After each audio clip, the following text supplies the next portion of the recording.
Let's talk about how to come up with better ideas. Have you ever been creatively stuck, staring at a blank page, struggling to come up with an idea for a game or even an idea for a feature? Well, it's okay.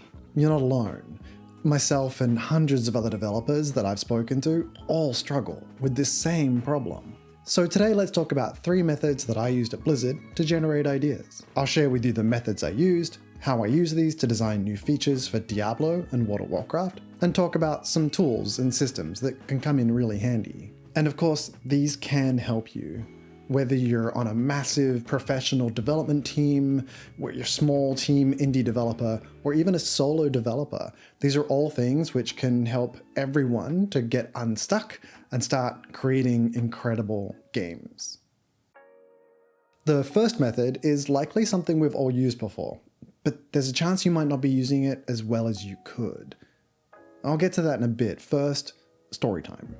As we were starting to ramp up feature development for the Reaper of Souls expansion for Diablo 3, I'd taken on the task of owning the design for the Crusader, the brand spanking new class we were adding. We had already done some preliminary work on visuals, we had an idea of what the central themes we wanted for the class were. The next step was to start ideating on what skills the class should have. This is an incredible opportunity, a blank slate to create a set of skills that define how the class plays. I had a good idea of what needed to be made, but now I needed to come up with a bunch of ideas, like tons of them. Candidly, generating a lot of ideas like that on my own, it's just not my personal strength. Yet using this method resulted in thousands of really great ideas for the Crusader.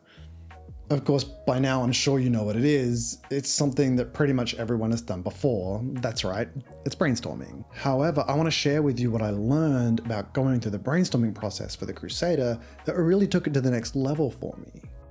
The traditional method for brainstorming is to get some people in a room, sit them down in chairs, and have one person standing at the whiteboard, writing down ideas as they're shared and thrown up to them.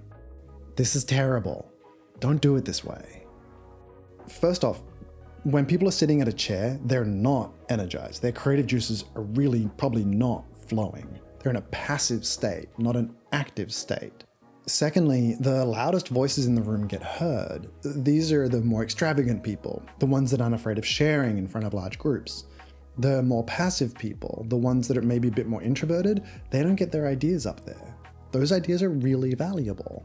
Thirdly, because the host is up there writing the ideas on the whiteboard, they're filtering the ideas through their own decision-making process already.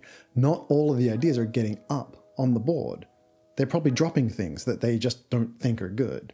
So now let me take you through the method for the brainstorming that I used for the Crusader skills that worked really, really well. The first thing I did is I got everyone into a really large room. This was before remote was a thing, so that was easier for sure, but just getting everyone into a large room created a lot of potential energy. Next, I got rid of all the chairs in the room. People walked in, there was no to sit. There were no chairs at all. And even though some people tried to sit down, I asked them to stand back up again. I wanted them standing, I wanted them active, I wanted them engaged. Everyone got a pen and a place to write. This was on the whiteboard or some of those paper easels that you can get.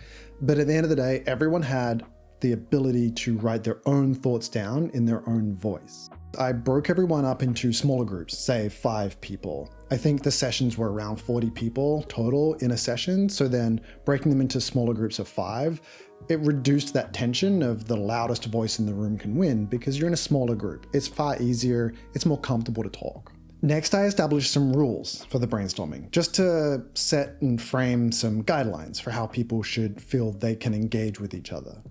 Those were yes and, get closer to the ridiculous, save how for later, and every voice matters. Yes and because I want people engaging and building on each other's ideas. We shouldn't be disagreeing with each other in this session. Swing or get closer to the ridiculous is something that I borrowed from IDEO. They really, this is an opportunity to get weird, to get crazy. Why not? On top of that, the one of, save how for later. We spend every day thinking about how to build something. These are precious moments where we can engage and go blue sky. So let's get really close to the ridiculous. And lastly, every voice matters. This was a Blizzard philosophy that I really align with. Every voice in the room should have equal opportunity to talk and engage and share their own opinion. And that's really, really important. And then we started brainstorming. For each sort of mini brainstorm, I would frame a question, like if you can imagine an ability that the Crusader does with his shield, what would it be? And then I just gave the groups in the whole room time to brainstorm, and I stepped out of it. It was their opportunity to just brainstorm on their own. I mentioned before, I borrowed this idea from IDEO. They've got a ton of great resources that I'll share in the description below about how to brainstorm and ways to improve your brainstorming methods as well. So how can brainstorming help you? First, it just gets you out of your own head. By having to engage with other people and hearing what their ideas are, there's nothing quite as healthy and constructive as getting other people's creative input, even if it's weird, even if it takes your brain in a different direction, even if it may not be something that you would ever actually do. It can inspire something great out of your own head that you may never have thought of before. It's a great way to just generate a bunch of ideas. And honestly, it doesn't matter if they're in the moment good or not. It's what you do with those ideas. It's what comes from them. And it also brings others into the problem. I know that there are a lot of solo developers out there who are like, I don't have anyone to brainstorm with.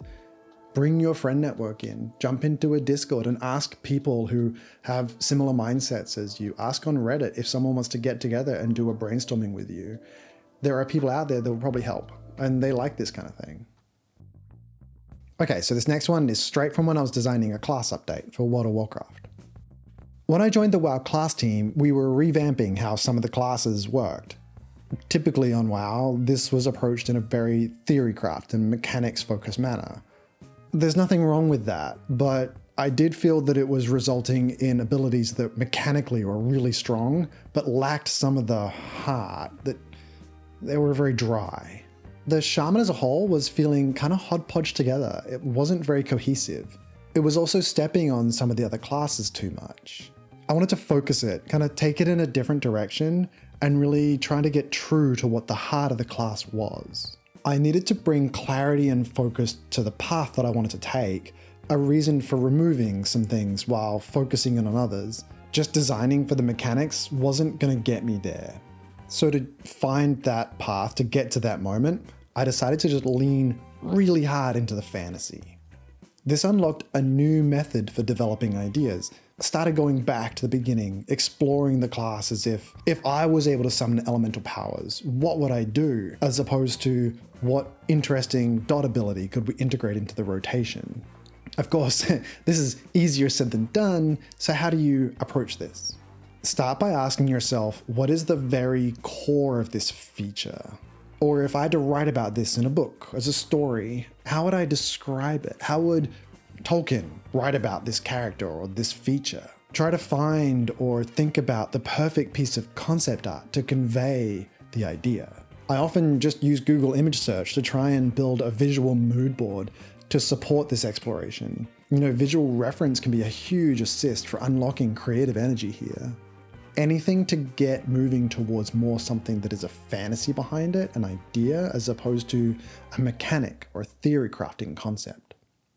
This approach allowed me to tap into the idea of wielding elemental magic and bringing more of that to bear. It also allowed me to design a whole new resource system in Maelstrom. Like I said, designing it from scratch again, almost going back to the core, because he was using mana, and mana was just something that everyone had. Why not give him something iconic, something that represents him at its heart? Maelstrom, that's where his power comes from. So again, how does this help you? Well, it can free you up. Sometimes the idea of being stuck is to be focused too much on one approach to a solution. This allows you to focus on something radically different, concept art. Ask yourself, how do I want the player to feel when they're using this feature or ability or class? On World of Warcraft again, we just released 8.0 and we were figuring out what to do for our 8.3 patch. It's the last patch of the expansion. We weren't exactly sure what we wanted to make, but we knew we wanted to do something that had some amount of replayability, and we didn't have a lot of resources to put towards it. This was a case where things were really ambiguous. We knew we needed something. We knew the overall narrative arc of the expansion and where we wanted to take it with the raid content. We wanted a decent sized content and systems type feature that players could play in for quite a while. This is a really similar situation that a lot of devs are in, or indie or solo developers. They need to come up with an idea for something. It needs to be something that players will engage in for a long time, but they don't have a lot of resources in order to build it. So in this situation, I'm not great at just coming up with a crazy idea from scratch. Instead, I like to borrow from inspirations, things that I'm playing or things that I like. There's actually a really good book on this. It's called Steal Like an Artist. It talks about how you can get better by borrowing from other people's ideas. Not whole hog, not just like going, oh, I'm just gonna make this one thing and copy and clone that. Instead, it's about finding something you like from part A, finding something you like from part B, and then putting them together and creating something new out of that. It's a really compelling way for building something brand new. So to come up with some ideas, we started discussing what kind of games we were playing, what we were enjoying. We at the time were all having fun with roguelikes. I think Dead Cells is what we were playing the most. So I decided just to start prototyping based on the idea of a roguelike. In this instance, it was just me building something really small. I pulled a lot of assets from existing stuff that we had from previous expansions. I just copied over creatures and visuals where needed, just to really hack something together and get a really rough flow of what a roguelike might look like in World of Warcraft. It was fine. It didn't really feel amazing. It didn't stand out as something that was like new or something that we should invest a lot of resources and effort into. Most of all, it just didn't feel like something that we'd want to play for a long time. So I started pulling from even more experiences that we were trying. I'd been playing the Niflheim experience in God of War, so I figured I'd try that out too. This got us down the path of incorporating a timer of sorts to limit and add tension to the experience, while also adding a mechanic that we could integrate into some longer term progression without directly impacting all of the other classes. So how does this help you? Well, this is really similar to where a lot of indie or solo devs are today. They're at the beginning in this really ambiguous space. You technically have a blank page and you can do anything. It can be really overwhelming. Don't worry about it. Just whatever you're playing, just borrow from it. Steal this idea, steal this idea, steal like an artist. It's okay. Get it into some sort of playable format, play it, try it out, be aggressive, be creative. It's an opportunity to do this and it's really valuable. Also, be aggressive about throwing away ideas that don't work. It's easy to do that now. It's cheap. Throw it away, find something else and bring that in. It's a great way of freeing up your brain and getting some more energy and creative juices flowing. So 3 ways to unlock creativity. First, brainstorm it out, but don't brainstorm like everyone else.